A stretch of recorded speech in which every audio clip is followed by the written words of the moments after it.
Hi. Welcome to PDF.co.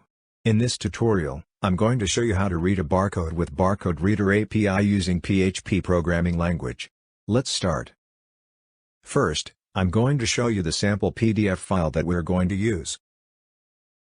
Now, prepare the sample HTML and PHP code for your program. After that, you may now run the program on your local host. The program runs successfully. Insert your API key and select the type of barcode that you're going to decode. Attach the image where your barcode is located.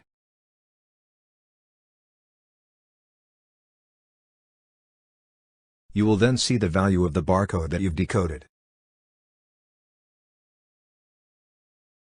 That's all for this tutorial.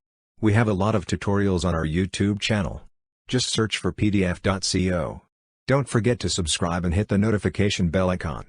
Thank you for watching.